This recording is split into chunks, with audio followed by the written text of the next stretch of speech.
ದೇಶದಲ್ಲಿ ಮಹಿಳಾ ಮೀಸಲಾತಿಗೆ ಸಂಬಂಧಿಸಿದ ನಾರಿ ಶಕ್ತಿ ವಂದನ್ ಅಧಿನಿಯಮ ಜಾರಿಗೆ ಮುಂದಾಗಿರುವ ಪ್ರಧಾನಮಂತ್ರಿ ನರೇಂದ್ರ ಮೋದಿ ಅವರನ್ನು ಬೆಂಬಲಿಸಿ ಬಿಜೆಪಿ ಜಿಲ್ಲಾ ಮಹಿಳಾ ಘಟಕದಿಂದ ರಾಯಚೂರಿನಲ್ಲಿಂದು ವಾಕಥಾನ್ ನಡೆಯಿತು.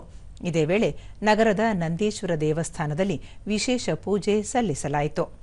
ಬಿಜೆಪಿ ಮಹಿಳಾ ಮುಖಂಡರಾದ ಶರಣಮ್ಮ ಕಾಮರೆಡ್ಡಿ, ಸುಲೋಚನಾ ಆಲ್ದೂರು, ಸೀತಾ ನಾಯಕ್, ಪುಷ್ಪಾ ಸುಮತಿ ಶಾಸ್ತ್ರಿ, ಕಾಲೇಜು ವಿದ್ಯಾರ್ಥಿನಿಯರು ಸೇರಿದಂತೆ ಹಲವರು ಭಾಗವಹಿಸಿದ್ದರು.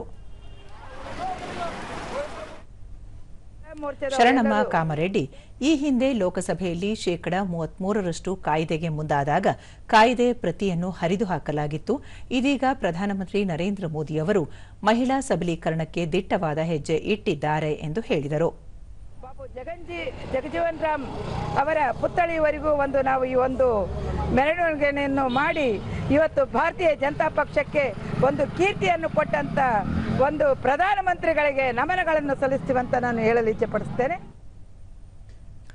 ಸುಮಾ ಗಸ್ರಿ, ನಾರಿ ಶಕ್ತಿ ಅಧಿನಿಯಮದಿಂದ ಮಹಿಳೆಯರಿಗೆ ರಾಜಕೀಯ ಕ್ಷೇತ್ರದಲ್ಲಿ ಅವಕಾಶ ಕಲ್ಪಿಸುವುದಕ್ಕೆ ಮಹತ್ವದ ನಿರ್ಧಾರ ತೆಗೆದುಕೊಳ್ಳಲಾಗಿದೆ. ಇದನ್ನು ಬೆಂಬಲಿಸುವುದಾಗಿ ತಿಳಿಸಿದರು. ಹಿಡಿಯುವಂತಹ ಒಂದು ಮಹತ್ ಕಾರ್ಯವನ್ನು ಅವ್ರು ಮಾಡ್ತಾರೆ. ಇದರಿಂದ ರಾಷ್ಟ್ರ ಬಲಿಷ್ಠವಾಗೋದ್ರಲ್ಲಿ ನಮ್ಮ ನಾರಿಯರು ಒಂದು ಮೈಲಿಗಲ್ಲನ್ನು ಸಾಧಿಸ್ತಾ ಇದ್ದಾರೆ ಅಂತ ಅನ್ಕೋತೀನಿ.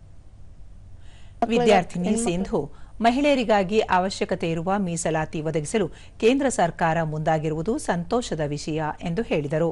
ಬಹಳ ಸಾಧ್ಯವಾದಷ್ಟು ಹೆಲ್ಪ್ ಮಾಡಕತ್ತಾರ.